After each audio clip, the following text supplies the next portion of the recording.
Our News on Terror segment tonight. President Trump announced the heaviest ever sanctions against North Korea, targeting the regime's shipping and trading abilities. This is President Trump at CPAC.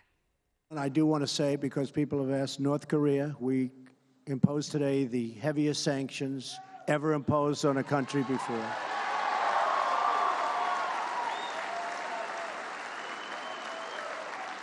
And frankly, hopefully something positive can happen. We will see. But hopefully something positive can happen. But that just was announced, and I want to let you know we have imposed the heaviest sanctions ever imposed.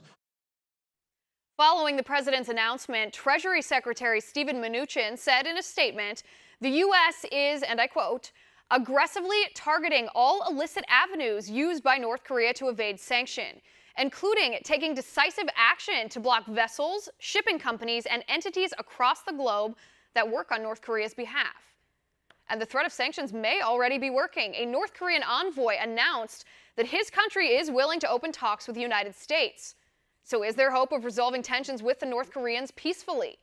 With me now, geopolitical strategist and principal at Trilogy Advisors, John Sitilides. John, good to see you. Good to be with you. All right, John, talk to me about these sanctions. 27 shipping companies, 28 ships registered in North Korea, China, and 5 other nations. How badly does this hurt North Korea? Very much so, and in a very good way for the effort to try to achieve a peaceful solution to the North Korea crisis. My sense, Liz, is that President Trump is looking to see what can be done to essentially sow chaos among the elite in North Korea that are helping to prop up the Kim Jong-un regime, close off any remaining financial or banking transaction abilities that any North Korean businesses may have, and try to persuade the neighbors, especially China and Russia, around the Korean peninsula to work with the United States to see what can be done to persuade the North Korean elite to take care of the Kim Jong-un problem themselves and avoid a military solution to this ongoing crisis.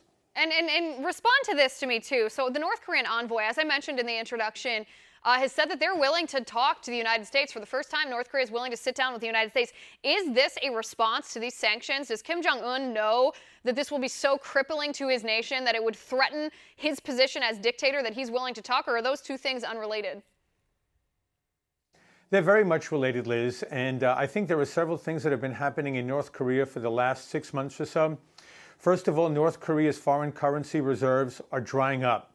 I think you alluded to this in your teaser segment before, that you also have Kim Jong-un's slush fund, about $1 billion a year, that is drying up as a result of the sanctions that have been imposed by the Trump administration over the last year and a half or so. So they're in a very, very difficult position. And now with these newest sanctions, it's going to be even more difficult for North Korea, A, to be able to secure any foreign currencies, B, to take any of that slush fund money and use it to continue to develop a nuclear weapons capability and to develop ballistic missile capability, and also to ensure that, again, as I mentioned earlier, that the North Korean elite, especially the military and those people around the regime that are helping to prop it up at the expense of the well-being and social decency of tens of millions of North Korean citizens, end their support for Kim Jong-un and take the steps necessary from inside the country to potentially organize their own coup, and then work with China, with the United States, and with South Korea to bring about the next phase in North Korea's historical development. Right, sort of like a domestic regime change rather than another nation like the United States or like China coming in and forcing that regime to change. John, what about that October deadline, though? That's particularly interesting to me. So Kim Jong-un's slush fund might be drained by October. It essentially would mean that North Korea would be bankrupt. Is that the deadline? Is that going to cause Kim Jong-un to act? Is that going to be his impetus?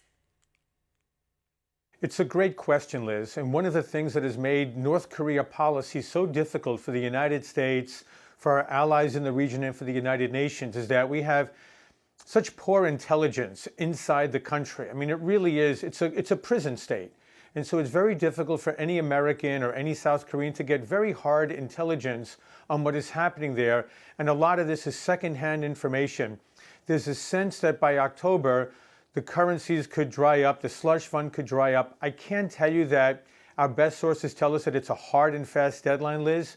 But remember that just recently, CIA Director Mike Pompeo said in a public forum that there's probably only a handful of months before North Korea is able to achieve a nuclear weapons capability that can actually strike at the United States with some level of precision and accuracy. And that's a dangerous threshold. We don't want North Korea to get there.